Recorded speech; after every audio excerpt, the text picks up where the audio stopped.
Assalamualaikum warahmatullahi wabarakatuh. Waalaikumsalam warahmatullahi wabarakatuh. Bro Safer, majalah Gross Digital MGD garis miring Gross TV kembali mengudara. Kali ini Bincang Santai Gross TV disiarkan secara langsung dari kawasan Kabupaten Bekasi, Jawa Barat.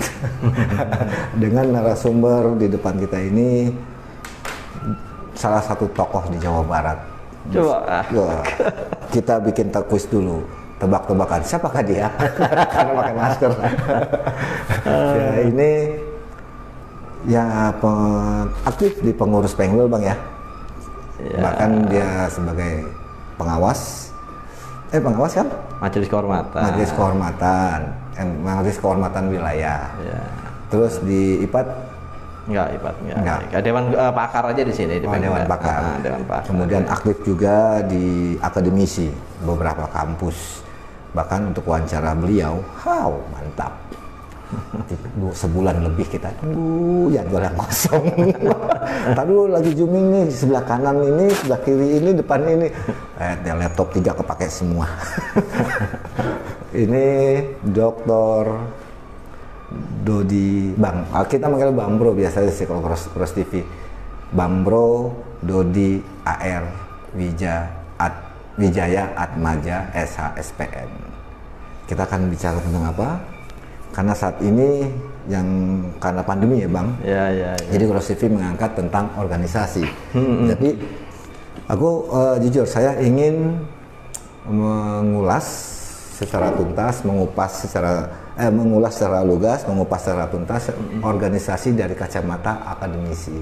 Jadi ya terserah Bang Bro Dodi, Bang Bro Doktor menjawab secara normatif kah atau bagaimana ya? Monggo silakan. Bang Bro, langsung aja to the point. Baik. Boleh buka masker kan? Kita udah jaga jarak 12 meter. Biar kelihatan ganteng lah. Kasian ditunggu nama pemirsa siapa di kantor gue juga. Tadi udah tes suhu dah ya. Udah cek suhu. Udah vaksin ya. Ada kartunya. Vaksin aman sudah. Berarti bisa menghadap ya pada notaris ya. Boleh. Ada kartu. Ya. Mau bikin akte bisa ya. Bisa. Akte izin kawin. Jadi gini Bang Bro. Kita bincang santai aja ya di sore-sore ini. Iya. Kalau dari kacamata Bang Bro dari akademisi, organisasi itu apa sih? Baik, terima kasih Bro Mahfud. Bismillahirrahmanirrahim. Assalamualaikum warahmatullahi wabarakatuh. Selamat sore, salam sejahtera, salam sehat selalu buat para pemirsa Gross TV dan yang bil khusus juga teman-teman saudaraku semua notaris PPAT seluruh Indonesia. Amin. Saya doakan senantiasa kita semua sehat dan selalu dalam lindungan Allah Subhanahu wa taala, Tuhan yang Maha Esa. Amin. Untuk yang sakit mudah-mudahan segera disembuhkan. Untuk yang sehat semoga tetap senantiasa dijaga ya kan. Amin ya rabbal alamin. Amin. Baik Bro, suatu kehormatan kehadiran Bro Mahfud di kantor saya di wilayah Kabupaten Bekasi. Disiarkan secara langsung dari Kabupaten Bekasi ya. Suatu wilayah yang cukup luas, tapi kalau bahasa di Jabodetabek ini sudah di planet lain bahasanya. Nggak masuk peta ya. Tapi alhamdulillah. Jadi memang kenapa saya di Kabupaten Bekasi ini sudah lebih dari 20 tahun. Dan alhamdulillah. Betah alhamdulillah. Walaupun nggak di peta nggak apa-apa. Nggak apa-apa. Dulu aja ya, almarhumah ibu saya pada saat saya ambil keputusan di Kabupaten Bekasi sempat tanya zaman dulu tuh 25 tahun yang lalu. Ini berarti kalau ibu mau kirim pos nyampe nggak ya? Tukang posnya keder nggak? Nyampe nggak ya? Gitu. Bener. Ya alhamdulillah sampai sekarang tetap setia di Kabupaten Bekasi. Jadi ya sampai macam-macam lah kita perjalanan kehidupan, menjalankan jabatan di wilayah Kabupaten Bekasi. Pasang surutnya dirasain. Pasang surutnya. Ya alhamdulillah kemarin saya dipercaya oleh Pemda. Wow, keren. Ya, percaya oleh Pemda Bekasi. Gosip bener nggak? Terbaik. Alhamdulillah 2020. kita 2020 bener nggak ada gua. Diam-diam ternyata, Bu. 2002 jadi dalam periode 2020 di mana dalam rangka ulang tahun Kabupaten Bekasi kemarin 2021 di bulan Agustus tanggal 16 Agustus yang lalu saya diberikan penghargaan oleh Bupati dalam hal ini PLT ya, karena beliau adalah pejabat sementaranya, kan bupatinya sudah meninggal kan, memperoleh penghargaan karena memberikan ya terbaik dalam perspektif terbaik nomor 1 itu dalam arti baik dari sisi PAD maupun dari sisi tertib administrasi kira-kira gitu. Siap, Ya, ya alhamdulillah ya. Jadi itu yang memang harus kita perjuangkan dan kita pertahankan dalam wajib arti dicontoh pemirsa nih. ya. Nah kadang-kadang kan begini, gimana kita tetap menjalankan jabatan dalam kondisi seperti ini tadi itu kan. Nah itu yang harus bisa kita siasati, ya, siasati kira-kira seperti itu. Nah kembali ke tadi bro, kapan kita touring lagi ini? Mas, bukan itu pertanyaannya. Aduh, bukan itu. Diralat brosur. Masa ditanya tentang organisasi jawabnya touring. Itu nanti. Tunggu pandemi habis. Ya. Organisasi dari kacamata akademisi nih. Ya. Kan udah berarti kalau nggak salah Bang Bro dokter pernah ngalamin masa dulu ya sebelum Pak Wawan. Ya, saya zamannya beliau Pak Wawan ini saya dulu Jawa Timur ya, kan saya dari Surabaya. Jadi beliau ini guru saya. Nah, terus saya mengalami proses perjalanan itu suka dukanya organisasi saya juga melihat dengan mata kepala sendiri. Sehingga dalam masa di mana ada ribut ya, sempalan dan seterusnya ya, kalau boleh dikata kita ini 3 zaman ya, jadi mengikuti itu semua perjalanan. Berarti itu semua Bang Bro ada di 3 generasi. 3 generasi. Ya mungkin begitulah. Tapi artinya bahwa organisasi itu kan diuji ya, diuji itu semua diuji. Nah saya kalau ditanya organisasi, jadi kembali ke teori dulu nih ya. Teori dulu. Jadi kalau kita bisa istilahnya apa sih tujuan organisasi itu didirikan? Kan kita nanti akan bicara apakah dalam rangka untuk mencapai tujuan suatu yang sifatnya profit ya atau non profit gitu kan. Nah, sehingga kita kenal beberapa bentuk-bentuk organisasi. Ini kalau di mata kuliah kita itu mata kuliah hukum perusahaan juga ada itu kita jelaskan di situ kan. Sehingga kalau profit nanti mendirikan badan usaha, ada badan usaha berbadan hukum, ada badan usaha tidak berbadan hukum kan seperti itu. Betul. Nah, kembali lagi kepada organisasi kita. Jadi ya alhamdulillah kita kemarin Perkumpulan Ikatan Notaris Indonesia berulang tahun ke yang 113. Muda ya. 113. Indonesia minder, Bang. Jadi secara historical ini ya insya Allah pertanggungjawaban mengenai 113 ini juga ada kan. Jadi tidak serta-merta itu perjalanan panjang tadi. Mungkin sudah berapa generasi ya? Sudah berapa generasi yang kalau satu periode 3 tahun aja. 3 tahun. Artinya generasi begini ya, anggap aja saya lah misalnya ya, kurang lebih 20 tahun sekian lah jadi notaris ya. Terus generasi yang sebelumnya mungkin sudah 30 tahun sekian gitu kan. Kalau yang sudah di atas itu mungkin udah pada pensiun ya. Nah ini tahun 2000, kita mundur ke belakang itu berarti sudah berapa tahun ya. Nah itu kira-kira berapa dekade aja deh kalau kita hitung dekade. Udah berapa dekade kita kan, jadi berapa generasi gitu kan. Saya ingat betul suatu saat dulu di tahun 98 sempat ketemu seorang notaris senior yang dia sendiri sudah menjadi notaris sejak tahun 70-an juga kalau nggak salah waktu itu. 70-an. Aku belum lahir, Bang.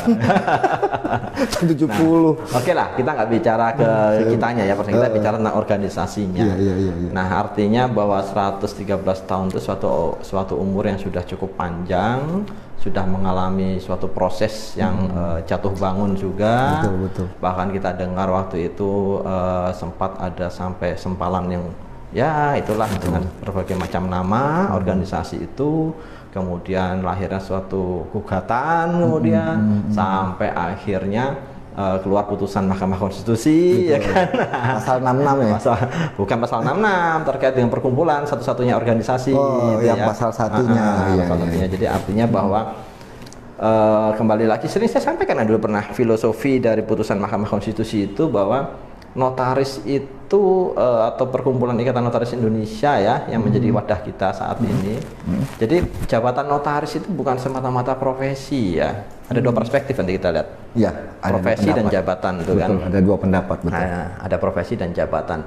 Dikatakan jabatan karena kita menjalankan amanah undang-undang, diberikan kewenangan-kewenangan tertentu di dalamnya. Sebagai pejabat umum. Sebagai pejabat umum, kita basic dasarnya kita bicara 1868 KUH Perdata kan, tentang akta otentik. Itu kewenangan kita yang utamanya lah di situ.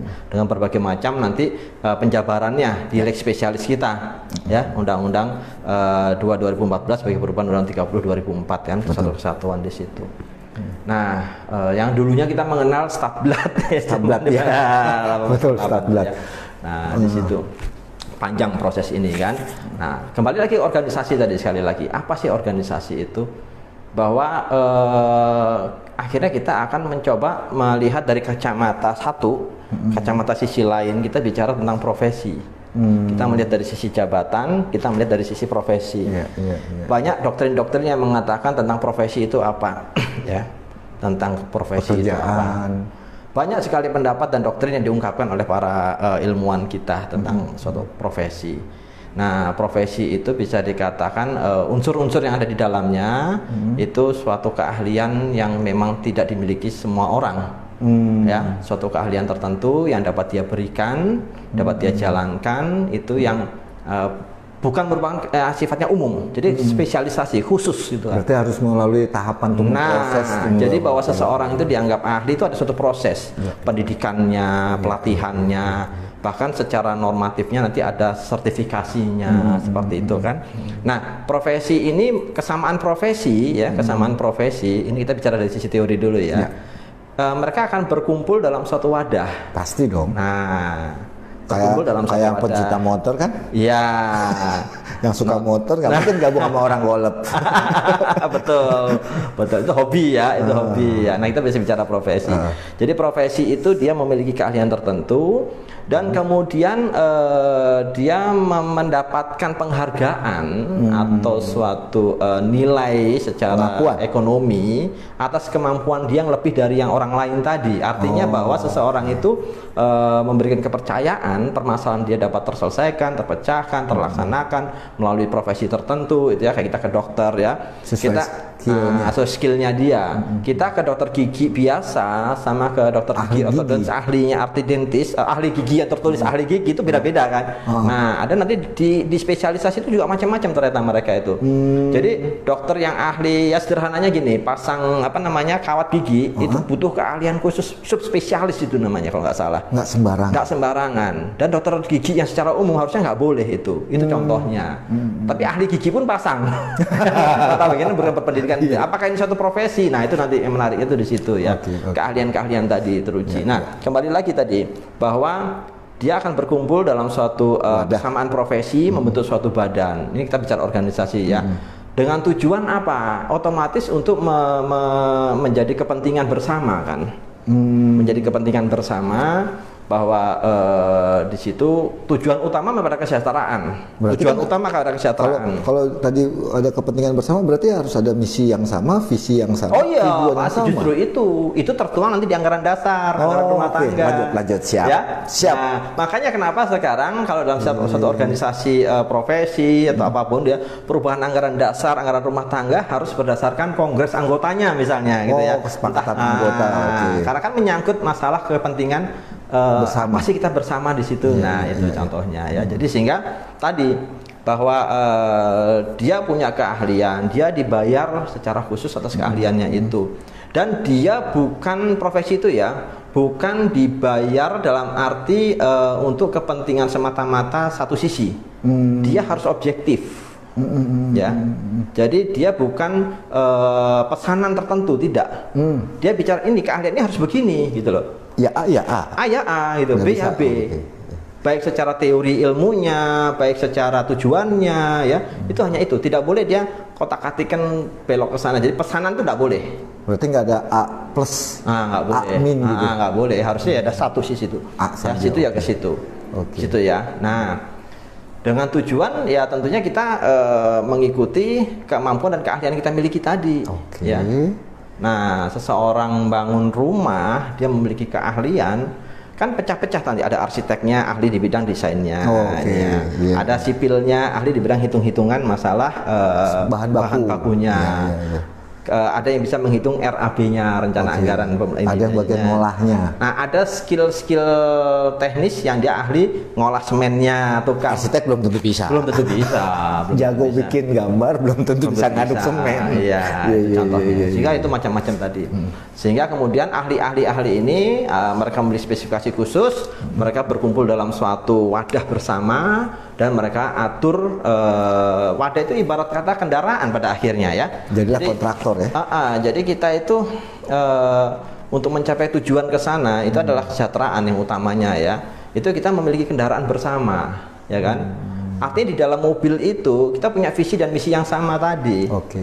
Nah, kendaraan ini tadi nanti tentunya akan operatornya itu organ yang dibentuk dalam organisasi itu. Ada supir. Nah, ada supir, ada kenek ya kan? Ada di bagian ininya macam-macam lah di situ. Ada penumpangnya gitu kan ceritanya gitu loh. Nah, tetapi karena tujuannya sama, ya ini ilustrasinya. Pada saat supir bus tadi misalnya kita anggapnya bus ya, salah arah, penumpang bisa teriak, oh jaga ke situ dong, beloknya ke kanan dong, gitu. Menyampaikan pendapat. Oke, oh kita punya mapnya ini seperti ini. Oh ya kita analisis sama, oh ya ini boleh, bis ini bisa tembus gitu. Atau atas kesepakatan penumpang misalnya, wah ini kalau kita lewat kiri ini, analisa kita di sana ada jalan rusak, macet lama. Kita akan belok kanan. Sepakat semua, sepakat belok kanan ya. Oke, setuju Pak Supir? Ya sudah ngikut kan. Nah, ngikut ya kita sepakat semua lewat belok kanan misalnya. Tujuannya kepada sana sampai. Tujuan tadi memiliki tujuan kan. Dan satu ya, profesi itu tidak berubah-ubah, nggak dia pindah-pindah ke keahlian lain enggak, satu itu gitu ya. Di situ ya. Jadi artinya nggak terus dia nanti pindah ke keahlian yang lain, itu enggak, satu itu di situ bidangnya dia. Fokus di situ ya. Nah, ada beberapa pendapat lagi juga yang mengatakan suatu organisasi profesi itu setelah ini tadi ya memiliki wadah, maka dia tentunya membentuk suatu organisasi dan dia mengatur suatu etik di internalnya ini. Nah, itulah lahir kode etik tadi kan. Lahirlah kode etik.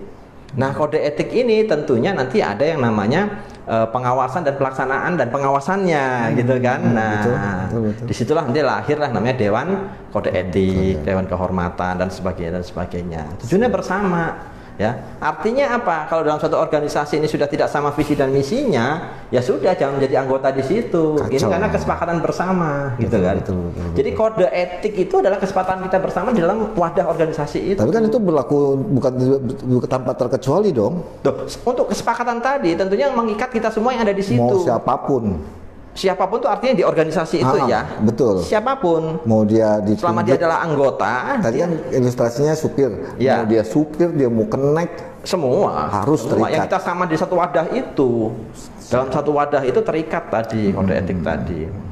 Nah, akhirnya kesepakatan kita di dalam penegakan kode etik tadi, siapa bagian pengawasan? Nah, tadi kan ada supir, bagian menjalankan organisasi. Nanti kita tunjuk ada lembaga yang bagian pengawasan kode etik, gitu kan. Nah, sehingga peranata itu diatur kan. Nanti kalau disanksi kena begini. Kita kesepakatan bersama itu di situ, gitu. Tapi supir bisa diganti dong? Oh bisa, ya kesepakatan tadi arah mau belok kemana-kemana kan ada aturan mainnya di situ. Kalau ternyata dia udah nyupirnya mulai oleng karena ngantuk boleh diganti dong. Kalau itu membahayakan penumpang yang lain kita akan harus diganti dong. Sepakat. Tapi itu kesepakatan. Nggak bisa main asal ganti. Nggak bisa kesepakatan, karena itu kan kepentingan bersama. Nggak bisa. Awas gua ganti. Nah, saya mau ambil ilustrasi. Kurang lebih 25 tahun yang lalu, ya, diri saya ngalami suatu proses apa? Saya berangkat dari Jogja menuju Surabaya naik travel. Elop itu ya, mobil elop itu. Udah. Saya punya SIM B1 memang saat itu. Ya. Dalam perjalanan baru keluar dari Jogja kurang lebih sekitar setengah jam perjalanan, supir tuh oleng tadi, belok kiri belok kanan, ngantuk dia. Waduh, bahaya. Saya duduk di belakang supir, penumpang itu isi sekitar 5 orang. Lari lah. Kita kan udah biasa nyetir malam ya, itu udah sekitar jam 9-10 malam itu. Dia oleng itu, saya bahaya ini. Bahaya. Saya suruh berhenti, Pak. Enggak apa-apa, udah. Saya pelan-pelan saya tanya. Ternyata itu dia 3 rit terus menerus 3 rit. Oh ya nggak kuat. Nah, jadi dia Jogja, Surabaya, Jogja lagi, terus ke Surabaya lagi. Terus nggak berhenti itu. Capek lah. Nah, itu sudah melebihi kemampuan manusia. Kapasitas manusia ya nggak kuat kan. Nah, akhirnya saya bertanya dengan yang lain, karena ketakutan penumpang yang lain. Gimana? Gini nih. kalau perlu saya gantikan, saya bilang gitu ya. Bapak bisa, saya hanya mengatakan saya punya B1, SIM B1 gitu ya. Bilang bisa nyupir. Enggak, saya nggak bilang bisa nggak bisa. Secara formal, kalau mereka percaya kepada konstruksi kepemilikan SIM B1, maka otomatis saya harusnya bisa dong. Dan saya menawarkan karena saya memang bisa sebenarnya gitu loh. Saya katakan itu. Akhirnya mereka sepakat, tapi masih ragu-ragu. Sepakat masih ragu-ragu. Nah, akhirnya Pak berhenti. Saya ambil alih setir mobil travel itu. Karena harus sepakatan tadi. Mereka sepakat tadi saya bawa. Memang 5 menit pertama mereka masih tegang semua. Setelah perjalanan kurang lebih 10-15 menit, mereka sudah melihat gaya setir saya tenang. Mulai mengikuti ritme. Dia tahu gaya saya setirnya nyaman, merasa nyaman. Mereka berkeyakinan kita akan tercapai tujuannya. Nggak ada. Bahkan si supir juga nyaman, saking nyamannya di samping saya tidur. Ya karena dia 3 hari 3 malam gak tidur, jadi tidur. Aduh. Tanggung jawab sudah dilimpahkan, tidur. Bener, ya. Bener supirnya, menang banyak. Cerdas ya. Menang banyak. Dapat duit. Tapi kita nggak bicara di situ. Saya bicara emergency tadi. Ini kalau dipaksakan terus, apa yang akan terjadi? Ya kan, dia tidak mungkin untuk berhenti tidak jalan, harus tercapai tujuannya ke sana. Berarti sama dong kalau seandainya kayak tadi ilustrasi, ketika ada sebuah jalur, ternyata di map merahnya panjang dan di situ ada tulisan 3 jam 4 jam. Iya. Karena entah apa yang terjadi. Kemudian sepakat kita mengambil jalur tikus misalnya, sepakatan juga kan, nggak main asal supir itu belok aja kan seharusnya. Iya. Karena kan belum tentu ketika dibelokin ternyata ada penumpang yang berhenti di. Ya, kesepakatan tadi kan. Tujuan utamanya kemana, kesepakatan seperti apa. Itu ilustrasi ya, ilustrasi tadi. Jadi kita bicara sekarang perahu besar organisasi. Nah, kita bicara notaris. Sudah teruji ratusan tahun, sudah teruji dengan berbagai macam proses tadi, sampai ada putusan Mahkamah Konstitusi dan sebagainya, ya perjalanan sudah panjang. Tapi masih dan tidak akan selesai di situ, pasti berkepanjangan masa itu ya. Seperti tadi sekarang sampaikan mengenai pandemi ini, pandemi ini sudah berjalan hampir kurang lebih 2 tahun, kurang gitu, lebih. Ya. Kurang 2 tahun kurang ya 2 tahun kurang. Suatu keadaan ini tidak pernah kita duga ya, betul. Ya tentunya kembali lagi pada tadi kita bicara yang setir organisasi ini siapa. Ini membawa kepentingan kita bersama untuk mencapai tujuan. 22.000 ya. Masya Allah 22.000 ya. Notaris seluruh Indonesia 22.000 ya. Nggak sadar ya. Segitu sadar sudah. Ya. Itu tidak termasuk ALB ya? Belum ya. Kalau tambah ALB 50 ribuan kali ya. Masya Allah. Yang nunggu aja ribuan orang. Yang diangkat 100. Oke lah, whatever. Jadi pada saat kita bicara ke titik tujuan tadi, ini kan kesepakatan tadi ya, organisasi ini. Apa sih tujuan kita? Kesejahteraan dong. Otomatis iya, tujuan utama kita kesejahteraan kok. Ya, kesejahteraan itu kesejahteraan anggota. Kalau masalah perlindungan pengayuman, coba di anggaran dasar pasti ada bahasa tujuan kesejahteraan anggota, itu pasti ada. Semua organisasi. Semua organisasi rata-rata. Termasuk di anggaran dasar INI ada. Kesejahteraan organisasi anggota. Anggota, iya. Karena itu organisasi itu milik anggota. Siap. Jadi kendaraan besar tadi, mau bus, mau kapal, mau elep, itu milik anggota ceritanya ini, gitu. Kan kepentingan bersama ini, tujuannya kemana, gitu ya. Iya. Nah mungkin di internal itu ada beda pendapat, mungkin pasti wajar. Manusia itu tempatnya berbeda pendapat kok dia kan. Dan tapi jangan salah, kadang-kadang kita harus pahami pendapat itu seperti Khairul Akhwan. Pak dosen, teman touring saya mantap. Woi, organisasi woi, bukannya touring. Bang Khairul Akhwan, Kota Bekasi. Ya, Kota Bekasi. Bang Acong. Bang Acong. Lanjut. Ya. Perahu besar tadi kan. Nah, jadi yang utama adalah perahu ini tadi, perahu besar, nahkoda kalau kita bisa, kapal besar lah, nahkoda. Kalau pesawat terbang pilot ya, pilot ini dia memiliki keahlian juga tentunya untuk memanage perjalanan kendaraan ini juga. Itu makanya kenapa kita ada syaratnya dong. Ada syarat ya kan, bahwa untuk menjadi ketua organisasi itu kan ada diatur dalam rumah tangga dan turunannya itu kan. Jadi tidak serta-merta begitu saja. Betul. Nah, ya kan? Nah, itu sama tadi, dia harus memiliki keahlian tadi seperti itu kan, untuk kita sama-sama mencapai tujuan kita. Nah, dalam perjalanan itu pasti ada senggolan di kiri, senggolan di kanan, betul, kepentingan pihak lain. Betul. Yang namanya, ya mohon maaf, kalau di jalan kita naik bus tiba-tiba tukang ngamen dari luar pingin masuk, pingin ngamen di dalam. Boleh nggak? Nah, boleh apa tidak kan? Contohnya itu, ya kan? Betul, betul. Ya nanti ngalamin ban bocor kah atau apa? Nah, itu semua dinamika itu pasti ada. Dinamika itu pasti ada. Iya, iya, iya. Ya. Nah, ini bicara ngalor ngidul mengenai teori-teorinya. Ya. Nah, sehingga kita harus siap mengantisipasi adanya pandemi ini seperti apa. Nah, tadi jadi titik tertentu dengan keahlian yang dimiliki oleh si nahkoda tadi, ya kita harus tujuannya kan mencapai kesejahteraan kita. Nah, itu bagaimana menghadapi masalah ini harus dipikirkan bersama. Bukan ya, didiamkan. Bukan didiamkan. Itu pembiaran kalau didiamkan itu. Oh, macet ya udah anteng aja macet. Iya. Aja. Kesono sampai 1 jam jadi 2 hari. Kalau sekarang macet diem aja, AC masih jalan. Kan lama-lama mesin habis. Nah, kalau mesinnya habis atau listriknya, kan protes nih anggota nih nanti gitu kan. Jangan begini dong, gimana dong? Kita harus segera mengambil alternatif. Ini, kan anggota kan ada yang mau buru-buru, penumpang ada mau buru-buru sampai. Oh iya. Ada kepentingan. Pasti. Dan sebagainya. Pasti kan. Nah itu. Jadi artinya bahwa harus memiliki kemampuan-kemampuan inovatif, kreativitas mengambil keputusan, itu semua harus ada dengan tujuan yang jelas, bukan tujuan si supir kan, atau tujuan si nahkoda kan, bukan kita kepentingan ya, bukan kepentingan. Ini loh yang tujuannya bersama ini tadi. Yang dibawa ini siapa, menuju kemana itu? Berarti kan tanggung jawab. Nah, tanggung jawab itu yang kita katakan nanti dari perspektif ini ya, amanah. Amanah anggota. Iya. Amanah penumpang. Amanah penumpang. Amanah penumpang. Oh, ini ada situasi Covid seperti ini. Pandemi, gimana kita harus jalankan? Karena tadi ya kita bicara profesi, itu ada satu keahlian yang dia harus upgrade terus. Iya, betul. Ya, tidak bisa berhenti dalam satu titik. Harus update. Kita kalau bicara update, karena notaris ya update peraturan. Tidak hanya sekedar update loh, skill. Karena profesi itu memiliki skill. Skill. Mengasah kemampuan terus ya. Oh iya, harus diasah terus. Itu menjadi tanggung jawab dalam suatu wadah ini tadi.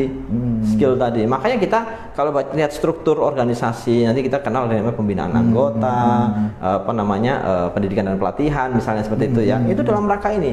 Karena kan skill kita harus terus maju, gak boleh berhenti kita. Betul. Ya, termasuk hal-hal apapun yang kita hadapi kita harus siap. Nah, ini tadi wadah ini perlunya kan di situ. Ya kan? Betul. Artinya bahwa tujuan utamanya sudah sama-sama jelas ke mana, tapi selama perjalanan ini keahlian itu harus tetap, karena tadi profesi itu adalah skill. Skill. Nah, yang menarik itu kan notaris itu di mana? Profesi atau jabatan? Itu yang menarik ya. Ada yang berpendapat jabatan, ada yang bilang profesi. Mangga. Kalau di undang-undang dibilangnya jabatan, tapi ketika bicara organisasi, bicara profesi. Karena dia memiliki anggota. Betul. Yang notabene skillnya sama dengan ini yang sama, kemudian dia memiliki kode etik dan kemudian berkumpul dalam satu wadah. Nanti aja deh, lanjut dalam satu wadah sebagai suatu wadah bersama ini tadi dengan tujuan utama yang sama gitu kan, dan kemudian dia berkesinambungan, tidak berhenti di tengah jalan, ya nggak hanya selesai kan, nggak hanya kita berjalan sekian ratus tahun tadi kan, itu berjalan terus itu kan, kira-kira seperti itu.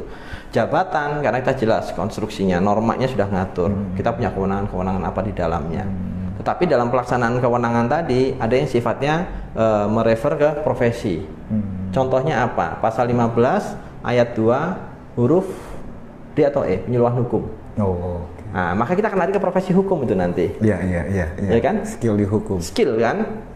Bahwa dia bukan hanya sekedar bikin akta notaris itu. Iyalah, menuangkan kepentingan. Mengkonstantir kehendak para pihak. Betul. Yang notabene mereka mungkin bukan ahli hukum.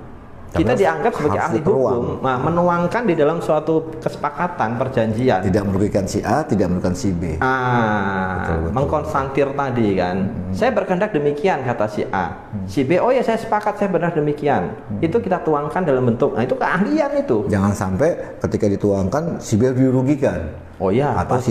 si C dirugikan. Nggak boleh kan? Nggak boleh. Jadi bahwa kita harus Tadi jabatan ya, jabatan tadi kan membuat akte otentik tadi ya, membuat akte otentik sebagai alat bukti lahirnya kesepakatan di antara para pihak tadi. Nah, untuk menuangkan itu kita harus memiliki keahlian di bidang hukum. Betul. Ya, nah keahlian inilah yang nanti masuknya lari ke profesi. Gitu. Itu ya hal-hal yang sifatnya keilmuan, filosofi, hal teknis. Begitu seseorang pingin bikin PT, proses pengesahan badan hukum. Iya, harusnya. Tolong dong, nggak cukup bikin anggaran dasar pendirian PT-nya saja. Tolong dibantu di semuanya. Nah, itu kan keahlian. Iya. Kan jasa. Nah, profesi itu ada ke jasa juga. Ya harus ada anggaran dasarnya juga kan. Oh PT. iya. Ada tujuannya, selain bikin akte, visiannya, selain bikin akte misalnya. Terus kemudian klien kita semua itu minta tolong dong Pak sekalian. Apalagi sekarang ada OSS ya, OSS, nomor induk berusaha, sekalian nomor induk berusahanya. Tolong dong gitu kan. Iya. Nah, itu sudah lain lagi, itu profesi itu nanti kita. Jatuhnya profesi, bukan jabatan. Karena kita memberikan jasa akhirnya di sana. Berarti jabatan membuat akta. Ketika membuat akta dialah jabatan umumnya. Tapi ketika membantu terkait dengan tadi masalah perizinan, teknis lah ya, teknisnya seperti hal seperti itu profesi tambahan. Balik lagi bantu organisasi. Oke, tadi kan memang ada kesepakatan ya. Iya. Tapi kan kalau kita ilustrasikan tadi ada ada supir, ada kenek, ada ini, dan organisasi itu kan ada roda. Kalau kendaraan ya ada rodanya. Nah, ketika terjadi hal, ini aku agak benar-benar langsung to the point aja dah. Ketika terjadi suatu permasalahan, bukan permasalahannya, yang tidak diinginkan lah. Tiba-tiba dalam lagi perjalanan muncul kabut, maju terus atau tidak, kan gitu. Pertimbangannya kan gitu. Supir mau maju bingung karena kabut gelap. Ya. Kalau nggak maju berarti stuck. Ya. Kalau maju jalanan nggak kelihatan. Ya. Apa yang harus dilakukan? Jadi pertama seorang entah nakoda, entah pilot, entah supir, apapun lah ya. Kan dia harus memiliki keahlian khusus.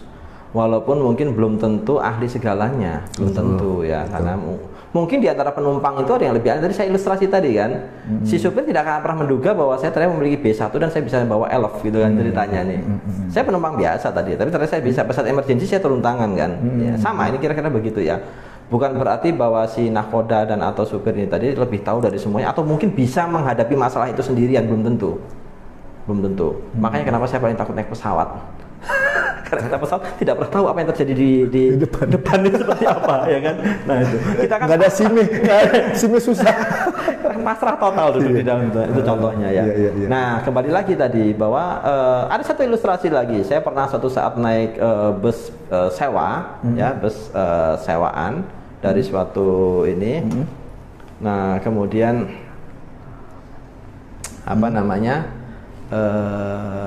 dalam perjalanannya itu kita tuh kalau nggak salah dari Bekasi menuju kepada Wanayasa itu ceritanya itu dalam rangka mau urus terkait dengan Idul Kurban waktu itu. Kita sama-sama jamaah naik bus perjalanan. Nah naik ke atas Wanayasa kan rada nanjak tuh ceritanya jalan. Nah ternyata penumpang bus ini, kita yang di dalam ini, salah satu kawan kami ini, dia jamaah, dia itu orang teknis, paham benar mengenai hal-hal teknik dia ceritanya. Nah si driver nggak paham, kenapa pada saat jalan nanjak gitu kan. Nah, dia langsung bilang, Pak berhenti, jangan terusin gitu. Di jalan memang kabut, tapi Pak berhenti, jangan diterusin gitu kan. Nah terus dia tetap kekeh jalan terus, nggak apa-apa. Akhirnya titik tertentu, berhenti itu mobil. Ada as yang patah di dalam itu, nggak tahu as atau kruk atau apa, saya nggak tahu itu ya, patah. Bener kan? Nah akhirnya dia nggak mau disalahin. Oh gimana nih mobil? Nah biasa orang kita, oh ini nggak boleh. Nah ini ada salah satu penumpang yang ahli dan paham, harusnya jauh sebelumnya dia berhenti dulu. Berarti mendengarkan. Harusnya mendengarkan dari penumpang itu, gitu kan. Karena belum tentu tadi, bisa saja namanya penumpangnya punya keahlian masing-masing tadi kan. Betul. Kelebihan masing-masing. Kenapa? Karena kepentingan bersama, jangan sampai mencelakakan. Kalau dia kekeh jalan terus mencelakakan penumpang kan bahaya. Yang rugi satu mobil, betul. Untung saja itu patahnya dalam jalan agak landai. Akhirnya cepet-cepet ngambil balok, diganjel tuh mobil. Kalau gitu. tidak selesai semua. Nah kalau lagi tikungan, tahu-tahu patah, tahu-tahu kebalik. selesai semua. Nah, betul. Itu ya keahlian tadi. Nah, sama dengan organisasi kita ini gitu ya, dalam perjalanan tidak mudah. Saya sendiri secara pribadi belum pernah punya keberanian untuk menjadi pemimpin nahkoda. Iya. Selain hal-hal keahlian tadi, kita juga akan bicara tentang amanah tadi. Kita membawa amanah ini tadi kan. Saya waktu nyetir elf tadi, saya juga ragu-ragu dan takut. Saya bismillah supaya saya bisa selamat sampai tujuan, karena saya membawa amanah dari penumpang yang ada di belakang saya. Yang tadinya 5 sama saya, berarti tinggal 4 kan. Saya nyetir kan. Itu 5 Bang, sama supirnya. Supirnya tadi ya. Nah, itu kira-kira betul. Itu kira-kira kan. Amanah itu yang paling berat. Karena tujuannya supaya bisa mencapai itu dan kita mampu atau tidak. Itu contohnya. Ini tidak mudah. Ada kabut, ada apa, itu semua harus kita hadapi. Tapi bukan berarti terus tidak jalan. Ya akan tercapai dong. Ya diem lah, kalau nggak jalan ya diem lah. Nah kalau diem terus gimana? Udah ditungguin aja kabutnya sampai selesai. Iya, nggak tahu selesai kapan. Nah tapi terus ada yang mengatakan nanti penumpang itu, oh ini bisa, ini kalau kita belok ke kanan sini, nanti kita bisa hindari yang parah jalan karena kabut kan. Oh kalau kabut kan di resiko di depan tuh kita tahu ada jalan curam tujuan kita belok kanan aja deh, ini jalannya lebih landai, pelan-pelan. Kan ada aturan Bang. Nah, aturan itu kan begini, kita lihat. Aturan-aturan tadi itu kan dari regulator. Iya. Kita belok kanan, oh nggak boleh, dilarang belok kanan, jangan kita langgar. Ya, kasarnya kan kalau pakai Google Map kan ada jalur itu yang harus dilalui. Alternatif. Bukan.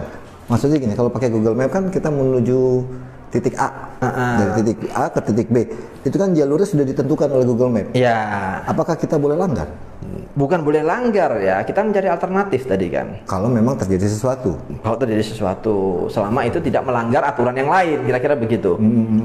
Jadi bahwasanya untuk mencapai tujuan tadi itu kan itulah kemampuan seorang pemimpin untuk kreativitas, inovasi dan mengambil keputusan. Oh, gitu karena kan ada kabut.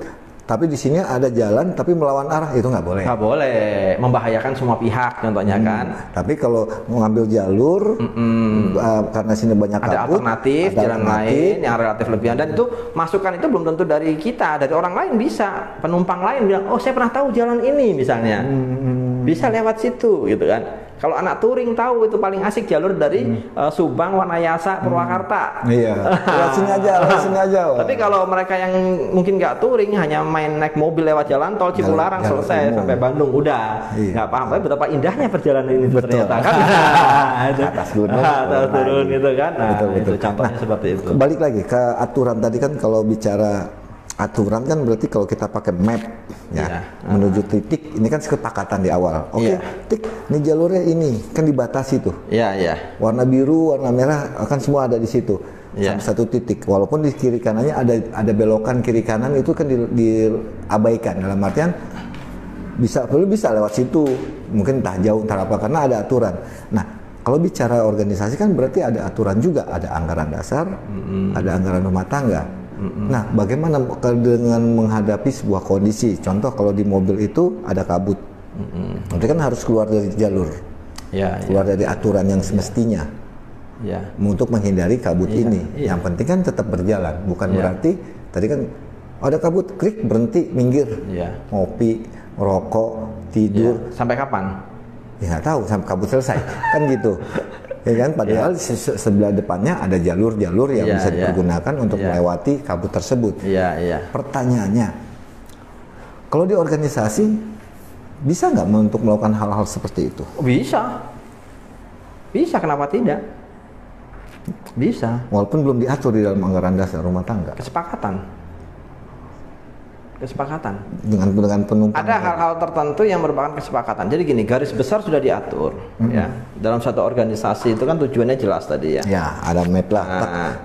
Pranata tadi dibentuk ya, kita memiliki suatu organ, ada pengurus, ada kalau di notaris itu kita ada pengurus daerah, pengurus wilayah, pengurus pusat. Nanti dalam kode etik sudah kita sepakati, kita bikin, terus ada dewan kehormatan daerah gitu kan, dewan kehormatan wilayah, dewan kehormatan pusat dan seterusnya. Terus kita mengenal aktivitas kegiatan organisasi ini mulai dari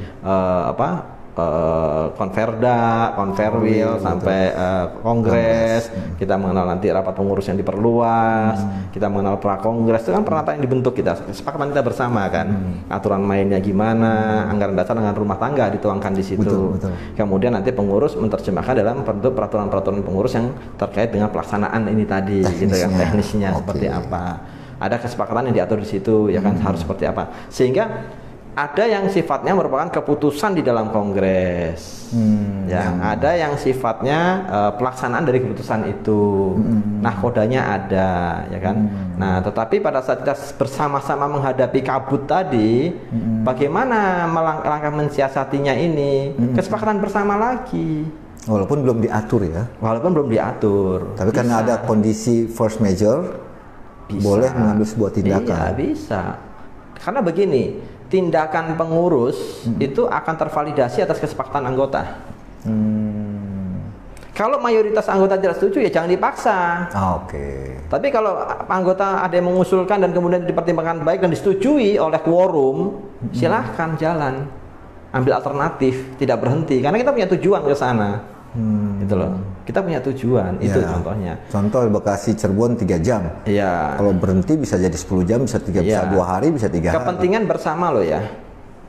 Iya, betul. Kepentingan bersama. Kalau kita bicara kepentingan si driver or nahkoda tadi ya, kalau drivernya, berhenti aja mumpung ada kesempatan ini, saya istirahat, saya mau tidur, saya belum tidur tadi ya, selesai. Merugikan. Itu yang namanya amanah. Tapi merugikan penumpang. Itu yang saya katakan amanah. Nah, kalau dia punya kepentingan, saya mau istirahat. Kecuali dia sampaikan, oke, kita ambil alternatif, tapi mohon ini kondisi saya kena kabut, tidak fit gitu kan. Boleh nggak kita istirahat sejam 2 jam? Kesepakatan, 1 jam cukup, oke gitu kan. Tapi kalau pembiaran, semua kan akan bertanya-tanya, ini kita mau dibawa kemana? Iya. Mau dibawa lewat mana? Seperti apa? Padahal ngeliat ada jalan tuh. Kan ada tuh lewat situ. Penumpang mikir ada jalan tuh ke kiri, ada jalan tuh ke kanan.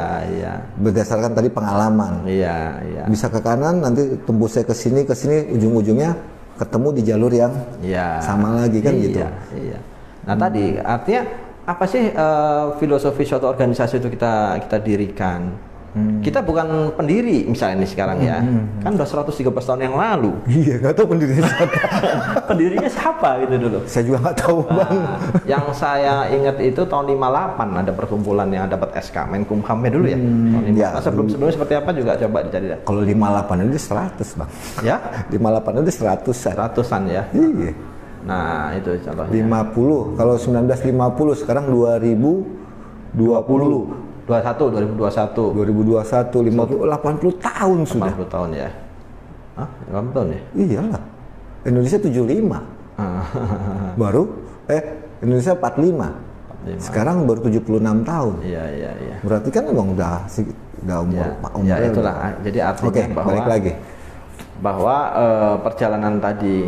Jadi yang pasti ini kepentingan bersama, tujuan bersama dari satu yang sama-sama kita memiliki keahlian, kita memiliki tanggung jawab ya. Nah, itulah yang artinya amanah tadi itu di situ. Nah, kalau sekarang kondisi saat ini, Bang, ini kan waktu terus bergulir, Bang. Waktu terus bergulir, ada batas waktunya. Dalam artian kan kalau bawa mobil, penggunaan bensinnya kan ada batas maksimalnya. Iya. Kalau sudah habis ya selesai. Ya tadi yang saya katakan, macet berhenti, ternyata sejam, 2 jam, 3 jam bensin habis, AC mati, gerak semua. Panas jadi. Panas, nah kan. Jadi kacau, jadi jalan kagak bisa dan sebagainya. Kecuali sudah betul-betul tidak bisa ya, pada saat kejadian lebaran tahun berapa itu ya, di tol Cipali itu kan, sekian kilometer berhenti, macet nggak bisa, keluar tol nggak bisa. Nah udah tidak ada pilihan hidup itu namanya ya kan. Manteng di situ. Manteng di situ. Ya udah, mesin dimatikan kan, buka jendela gitu, contohnya seperti itulah. Artinya kemudian ada alternatif, itu pada penjual bensin jerigen, contohnya gitu kan, isi bensin dan seterusnya, itu emergensi lah. Artinya bahwa sama seperti tadi tujuan kita berorganisasi tadi gitu kan, dari kacamata akademisi ya artinya. Tapi di luar itu kan banyak hal nanti kita bicara dalam pelaksanaannya seperti apa, tujuannya itu apa, kepentingannya apa. Yang harus dipahami itu bahwa ini tadi kepentingan itu kepentingan bersama loh. Bukan kepentingan bukan kepentingan sekelompok. Nah, sudah jalan tidak ini? Itu yang ingin saya kritisi ya. Boleh. Bahwa kita punya kewajiban untuk upgrade kemampuan, keahlian. Apakah sudah jalan untuk kepentingan anggota ini? Ya kan? Iya. Kita harus mempersiapkan dinamika kehidupan ini seperti apa. Kita di profesi bidang hukum. Apa yang terjadi? Fenomena apa yang terjadi? Perkembangan hukumnya seperti apa? Mulai dari tataran filosofisnya sampai teknisnya seperti apa? Dulu contoh nggak ada lampu merah, sekarang ada lampu merah. Iya. Yang hijau namanya jalan, kuning hati-hati, merah berhenti. Iya. Itu kan aturannya berkembang. Dulu nggak. Dulu kan tidak ada. Kan gitu. Ya. Ada palang pintu. Masih tidak sekedar itu, aturan itu kan banyak. Kita nggak cukup di 1-2 aturan. Banyak sekali aturan terkait. Sederhana aja. Selalu kita mengatakan dalam membuat perjanjian itu freedom of contract, kebebasan berkontrak. Iya. Kita akan bicara pasal 1338. Kebebasan berkontrak pasti. Bebas, gitu kan. Tapi syarat sahnya perjanjian ada syarat objektif, kan begitu ceritanya. Betul. Nah, antara lain adalah klausa yang halal. Kalau apa yang diperjanjikan bertentangan dengan undang-undang, boleh nggak? Nggak boleh. Nah, undang-undang yang mana? Tahu nggak? Undang-undang dasar. Itu yang paling tinggi. Kita bicara ketentuannya ya, norma yang ada deh. Bertentangan tidak dengan undang yang lain. Jangankan bicara undang-undang. Sekarang kita bicara legal construct ya. Jadi konstruksi suatu hukum, perjanjian, hutang piutang. Apakah beda antara hutang piutang dan kerjasama? Beda dong. Beda dong. Paham nggak kita itu? Adakah perjanjian kerjasama kemudian dicantumkan suatu jaminan? Jadi kan akhirnya munculnya hutang terakhirnya. Karena nggak punya modal, jaminkan rumah sebagai modal. Nah, dijaminkan rumah. Tapi itu kerjasama. Jadi gini, kerjasama dan hutang piutang kan beda. Betul. Contohnya. Iya. Tapi apa yang terjadi kalau hutang piutang dikonstruksikan menjadi perjanjian kerjasama? Ya kacau lah. Kacau kan? Itu hal yang sederhana aja deh. Kacau lah. Oh, ini kesepakatan para pihak. Nah, kita punya keahlian di situ nggak? Harus ahli loh, kita paham loh. Yang kita pakai kan bajunya ini apa, resiko hukumnya apa, itu harus ada. Betul. Itu yang kita katakan keahlian bidang hukum, hari ke profesi. Nah, itu yang tanggung jawab organisasi untuk upgrade kemampuan dari anggotanya, ya kan? Ya. Nah, itu yang harus kita pikirkan. Ya, kita harus tanggung jawab itu tadi ya. Jadi tujuan kita kan, anggota pasti berharap dia akan memiliki kemampuan yang lebih kan, gitu loh. Betul. Dan mengikuti perkembangan keadaan, perkembangan hukum dan sebagainya itu harus ada. Lewat organisasi. Nah, dalam kondisi pandemik ini bagaimana? Oke, itu yang harus disiasati. Ya, bisa kita siasati dengan online sistem, webinar atau apa. Itu kalau nggak salah. Pradi pernah ngadain kongres dan launching KTA. Ya. Ya hybrid ya kalau nggak salah istilahnya ya. Ya hybrid ya. Atau jadi, daring dan luring. Bahasa awamnya daring luring, bahasa kerennya hybrid sih ya hybrid. Terus kalau nggak salah Ikadin. Ya. Pernah juga hybrid. Ya. Bahkan HUT RI. Ya. Keren tuh, presiden hanya didampingi oleh beberapa menteri doang. Sama HUT Kabupaten Bekasi juga begitu kemarin. Iya. Saya hadir di sana menerima piagam itu secara luring. Secara luring ya di tempat di sana. Tapi konstruksi ini hybrid. Nah, jadi yang lain bisa melihat. Itu kan tidak diatur, Bang. Hal-hal kayak gitu kan tidak diatur. Bukan tidak diatur. Bukan. Ya. Dalam artian gini, kondisi pandemi ini kan semua organisasi manapun Indonesia ya khususnya nggak akan menduga akan terjadi pandemi ini. Oh iya. Sehingga kan tidak ada aturan yang mengatur hal tersebut. Ketika terjadi pandemi seperti apa, ketika jadi tsunami misalnya seperti apa, terjadi perang ke-15 misalnya seperti apa yang harus kita. Nah, ketika itu terjadi, kemudian kita ngambil langkah seperti itu kan itu tidak diatur di dalam anggaran dasar, anggaran rumah tangga serta peraturan perkumpulan bila ada. Apakah itu bisa dilakukan hal tersebut? Bisa. Kenapa kita harus? Kenapa? Jadi gini, kita nanti mengenal yang namanya progresif ya. Progresif, oke. Ya. Jadi bahwa ketentuannya ini tidak mengatur, tapi apakah bisa? Ya kalau disepakati bersama bisa. Nanti divalidasi oleh siapa? Yang berwenang di situ siapa? Oh, berarti yang pengurusnya. Nah, artinya yang berwenang dalam satu organisasi itu siapa? Kewenangan penuhnya di siapa sih? Anggota lah. Sama kayak tadi Pradi kok bisa dia menjalankan itu? Apa dasar hukumnya? Nggak tahu. Ya kesepakatan. Kesepakatan kan. Mekanisme tetap dijalankan. Nah, seperti apa, ya kan? Di kabin juga bisa. Nah, itulah. Jadi artinya kita jangan terlalu konservatif juga. Itu bisa, itu dianalisis. Ya, itu bisa. Kita nggak bicara pembuatan akte dulu loh ya. Organisasi ya. Itu nanti kajiannya bisa lain lagi. Itu kira-kira seperti itu. Nah, ketika itu dilakukan,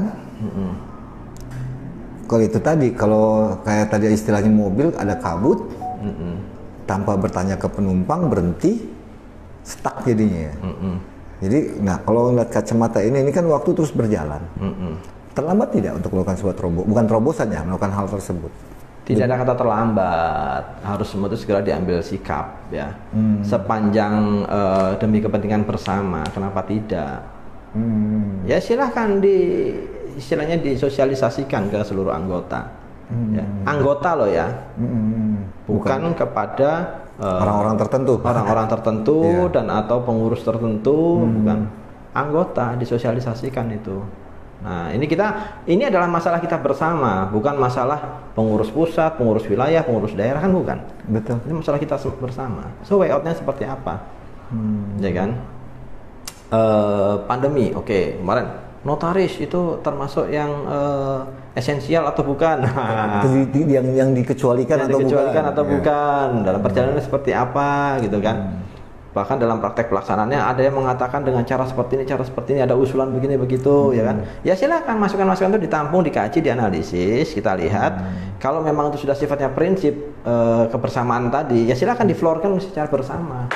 Ya kan? Kesepakati. Loh, kesepakatan ini kok kecuali UJN Verleidennya harus menghadap notaris gitu contohnya kan.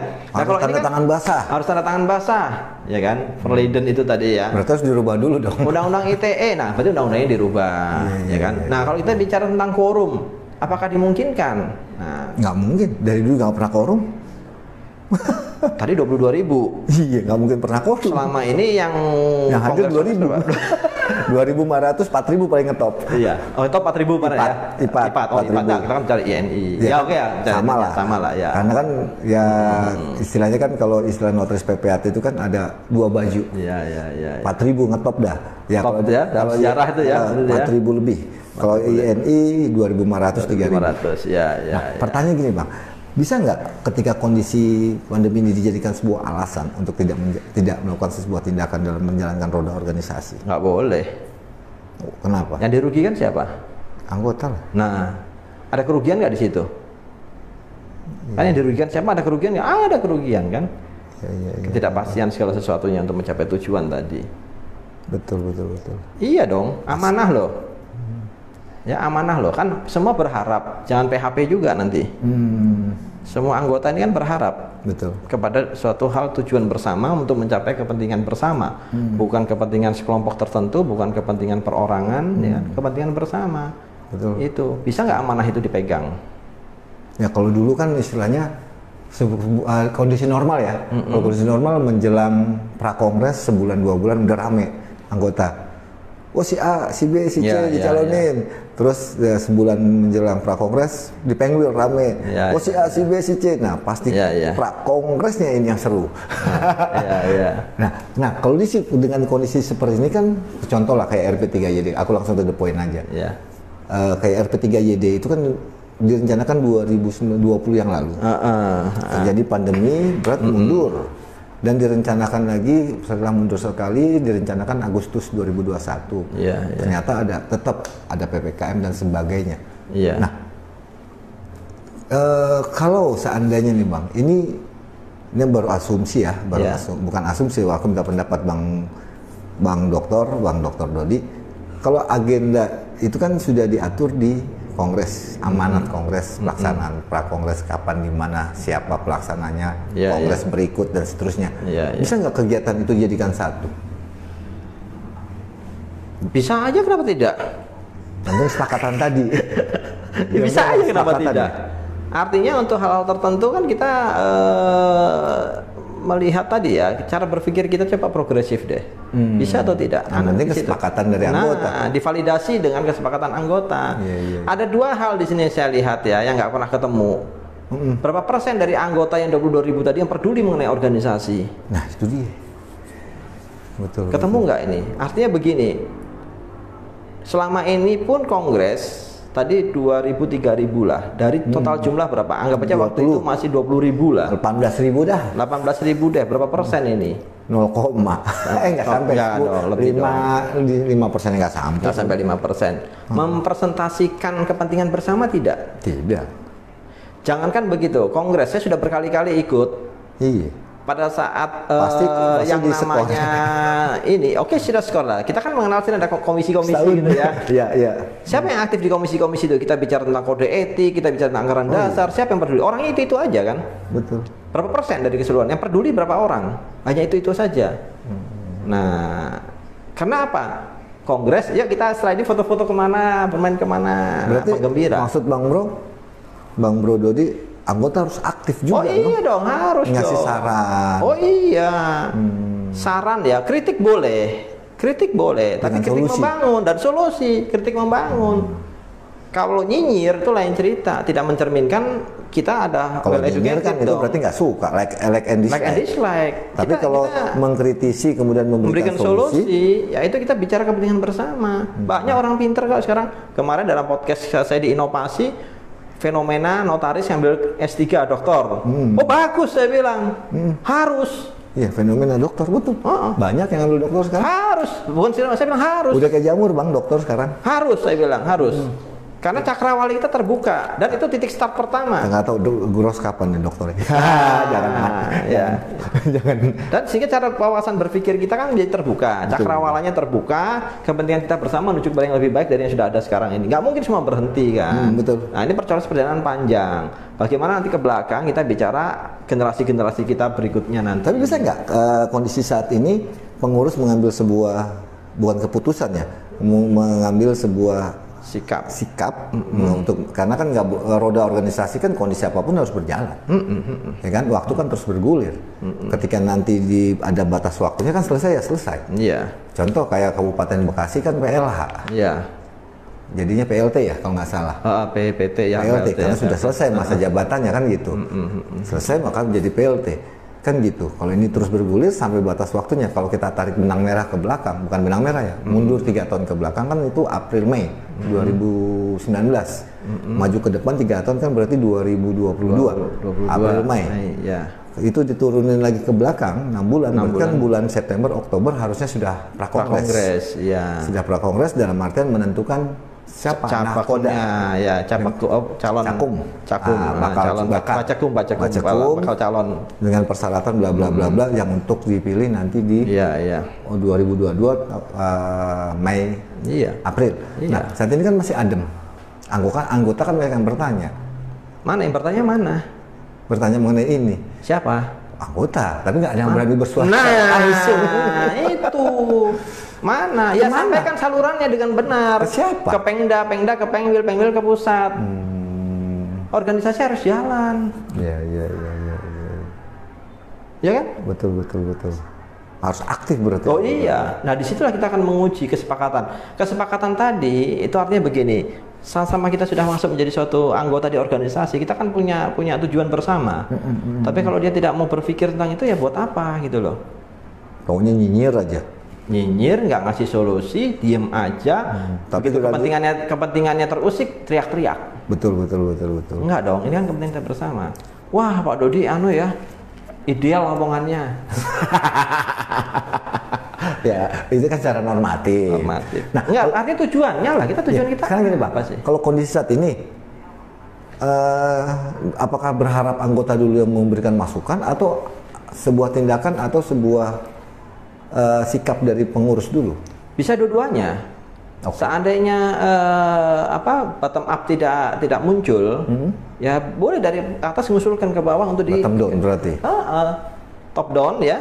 Top down nanti kita sampaikan semua usulan begini disepakati tidak untuk memvalidasi keputusan itu. Karena ada amanah kongres yang harus dijalankan. Oh iya. Kalau itu tidak dijalankan, waktu sekarang gini, kita sudah berbasis data belum sih sekarang jumlah notaris siapa si A, si B, si C. Ada anggota, ada bayar iuran di BNI, itu data terverifikasi sudah itu jumlahnya berapa? Harusnya sih sudah. Logikanya kan sudah. Kenapa? Suka nggak suka pasti dipotong dong. Iya, saya juga dipotong ya. Sadar nggak sadar. Sadar. Pokoknya debit aja. Nah, kalau dengan kondisi seperti ini, mereka bisa dong berarti dari pengurus mengusulkan ini kondisi seperti ini kita akan lakukan secara hybrid misalnya, atau menunggu dari anggota. Ya bisa jadi gini, bisa dua arah kan tadi. Sebenarnya ini apakah tidak ada keberanian, tidak ada kemampuan atau apa dari anggota misalnya ya, tidak paham hal tersebut itu. Saya rasa mungkin nggak juga loh, kan banyak tadi jumlahnya. Orang-orang pintar sudah banyak kalau kita nonton pintar. Jumlah yang peduli berapa persen ini sekarang tentang organisasi kita mau dibawa kemana gitu kan. Nah, yang dari pucuk pimpinan dalam hal ini adalah yang duduk di pengurus pusat, wilayah, daerah, punya tanggung jawab juga dong untuk kepentingan anggotanya. Oke, bisa dilempar. Teknologi sudah canggih, berbasis data. Oh iya benar. Zaman sekarang kan kementerian apa untuk pelaksanaan birokrasi yang bersih dari apa macam-macam, ada survei atau apa gitu misalnya. Bisa. Kecuali kalau kita udah bicara hal teknis pemilihan ya, memang masih diatur kan. Nanti dalam anggaran dasar, anggaran rumah tangga, kemudian dalam peraturan kongres ya kan. Nah, contohnya seperti itu. Nah, ini sekarang kembali lagi ke sini. Boleh nggak? Boleh-boleh aja itu, silahkan. Berarti seharusnya bisa dong RP3ID. Saya yakin kalau hal teknis secara digitalisasi dilaksanakan, kita nggak usah bicara kongresnya dulu deh. Terkait dengan keputusan RP3YD, prakongres, hal ini kita laksanakan berbasis data dan IT tadi. Tingkat partisipasinya pasti akan jauh daripada kalau kita offline atau luring lah. Ya iyalah, bisa dari rumah ngikutin. Kenapa tidak webinar bisa, ini bisa. Kan bisa tinggal bikin payung hukumnya aja, kesepakatan tadi ya kan, dilempar dulu, masuk dengan kondisi karena kondisi first mergernya yang pandemi berkelanjutan ya kan, berarti hybrid dulu lah bisa itu yang progres itu dilakukan kemudian aturan itu kemudian dituangkan di kongres mendatang boleh tervalidasi nanti di sana walaupun itu dilakukan terlebih dahulu kenapa tidak maksudnya keputuskan dulu nanti di ACC-nya nanti kongres. Oh ya nggak begitu. Pelaksanaan ini disetujui dulu. Oh dengan kesepakatan tadi. Kita tempuh jalur ini ya, gitu kan. Nah, gunakan prasarana melalui Pengwil, Pengda dan seterusnya. Sekarang zaman digital, Bang. Iya kan. Sekali klik nyebar se-Indonesia. Iya. Ya sekarang contoh kayak Gross TV. Kita banyak yang nonton ini. Banyak. Banyak. Kita lagi ngobrol begini kan se-Indonesia nonton. Kan bisa seperti ini. Iya. Dalam informasi tersampaikan. Iya dong. Masa kalah sama Gross? Enggak, Gross bukan siapa-siapa, Bang. Gross kan hanya sebatas menyampaikan informasi aja, ngobrol-ngobrol. Iya, ngobrol-ngobrol kita sudah mau tutup kantor ini. Ya kan? Nah. Oh sudah tutup, sudah 1 jam lebih kita ya. Oh, dia nggak sengaja. Sebenarnya masih banyak yang menarik, Bang. Jadi sebetulnya kondisi itu tidak menjadikan sebuah alasan untuk tidak menjalankan sebuah organisasi. Oh iya dong. Baik di tingkat Pengda, Pengwil atau PP. Oh iya. Kan waktu terus berjalan. Apa mau ditungguan? Setahun, 2 tahun, 3 tahun, 4 tahun, 5 tahun, apa yang akan terjadi kalau kita diem aja tadi? Berarti sekarang harusnya Pengda sudah bisa ngusulin nama dong ya? Ya itu. Calon nih, gemes juga lah. Dengan mekanisme yang disepakati bersama. Jalankan itu tadi gitu loh. Siapa nih calonnya dari Pengda nih kan gitu. Nanti disaring di Pengwil. Tapi payung hukumnya dibikin dulu dari pusat. Setuju? Dilempar ya, masukan seperti apa, dianalisis, setuju, keluarkan ini ketentuan itu untuk mensiasati keadaan ini. Supaya kita tetap jalan. Bukan berarti kita stuck diem itu. Kita orang pintar-pintar semua kok diem aja sih. Betul. Kecuali ada apa? Aduh, panjang, Bang. Kalau bisa nambah sejam lagi nih. Udah. Jam kantor udah mau tutup. Satu lagi. Nah, kalau dikenal dengan kondisi seperti ini, tadi kan sepakatannya. Lempar dulu itu untuk yang pelaksanaan kongres, pemilihan ketua umum dan sebagainya. Nah, kalau untuk amanah kongres RP3YD kan amanah. Harus kayak di IPAT kan Rakernas wajib setahun sekali. Amanah. Maksudnya amanah dari peraturan. Itu bisa diabaikan tidak? Bukan diabaikan lah. Kita kan tidak dilaksanakan karena kondisi pandemi. Nah, artinya tidak dilaksanakan itu apakah mungkin dilaksanakan dengan cara lain kan begitu? Bukan seperti tadi, kenapa nggak pakai hybrid dan sebagainya? Nah, itu loh kenapa. Walaupun belum diatur di anggaran dasar rumah tangga. belum diatur, kalau menjadi kesepakatan kenapa enggak? Ya. Ini loh cara, jadi kita harus terbuka gitu kan. Jangan stuck ya. Jangan stuck kaku. juga, iya. Emang nggak gampang sih, nggak gampang lah. Nggak gampang. Jadi wawasan kita harus terbuka, semua harus menerima perkembangan zaman, ya kan. Kalau UU JN sudah jelas ngatur pembuatan akta itu kan, wajib. dan tadi seperti apa. Tanda tangan bahasa wajib. Nah, pasal 77 Undang-Undang 40 2007 tentang telekonferensi. Toh pada saat kita bicara ke penjelasan juga tetap sama, dia harus ada tanda tangan basah di notulennya. Harus ketemu. Enggak, notulennya tetap ini. Kemudian yang diberi kuasa pemegang saham untuk hadir menggunakan akta kan harus ketemu notaris. Ketemu tanda tangan basah juga. Iya, betul. Contohnya itu. Itu kan dia bicara undang-undang. Tapi apakah ini nanti bisa disiasati? Ya kita lihat undang-undang lahirnya dari mana, panjang perjalanannya kan, itu loh. Nah, ini kita kembali lagi dulu ke sini tadi, organisasi. Anggaran dasar dari mana, anggaran rumah tangga dari mana, anggotanya siapa, leadernya mana. Nah, kita ada peranata tadi kan, ada dari Pengda, Pengwil, pusat, kemudian Dewan Kehormatan. Ini udah coba deh ini kan, nggak diem-dieman aja. Betul. Kalau diem-dieman aja, tadi penegakan kode etik aja nggak tahu jalan. Izin tanya, Pak Dokter, apakah saat kongres, apakah Pak Dokter termasuk aktif di sidang komisi dan sidang pleno, Pak? Thank you. Siapa tuh? Ada yang nanya langsung ke Pak Dokter nih. Aduh, gimana? Mau dijawab? Ya, izin yang lalu ya. Berarti yang lalu yang kan 25 tahun. Iya. Abang kan, Bang Bro kan 25 tahun nih. Iya. Pernah saya ikut itu dulu. Izin, komisi, makanya pertanyaannya, izin tanya Pak Dokter, apakah saat kongres Pak Dokter termasuk aktif di sidang komisi dan sidang-sidang pleno? Terima kasih. Terima kasih pertanyaannya. Dari orang Jogja. Orang Jogja, tiang Yogyo aja. Oh, Jogja. Mungkin teman-teman nggak semua tahu saya aja. Saya ini apalah itu kan. Tapi ya alhamdulillah beberapa kali kegiatan itu, apalagi pada saat saya tadi diutus mewakili kepentingan apakah Pengda ataukah Pengwil, itu kan ya kita bertanggung jawab di situ. Saya pernah kok, makanya saya bisa cerita tadi pada saat komisi-komisi itu seperti apa. Ya kita ketemunya dengan si A, si B, si C itu kan. Bahkan kadang-kadang ada satu komisi yang rame, ada komisi yang sepi peminat atau apa gitu. Pasti yang rame anggaran dasar. Nah, cuman kadang-kadang kan kita gini loh, yang sulitnya itu nanti apakah menjadi objektif kepentingan kita itu bisa dituangkan dalam anggaran dasar, anggaran rumah tangga dan seterusnya. Karena pemikir-pemikirnya hanya itu aja. Nah, kadang-kadang perdebatan terjadi di situ ya. Di dalam komisi. Dalam satu komisi-komisi itu, gitu kan. Nanti kan diplenokan kan itu. Iya betul. Nah, artinya bahwa itu saya tentu menganalisis mereka-mereka yang aktif di situ. Saya tidak seaktif mereka, karena kan belum tentu saya akan mewakili kepentingan ini kan, apa namanya Pengda atau Pengwil misalnya gitu kan. Saat tertentu ya oke, sekedar penggembira dalam komisi itu. Nah, padahal dalam komisi itu kita memang paling tidak sudah memiliki konsep kan, cara berpikir, pembahasan tadi. Berapa kali memang seru di situ dan nanti akan diplenokan dan diputuskan jadi kesepakatan bersama gitu kan.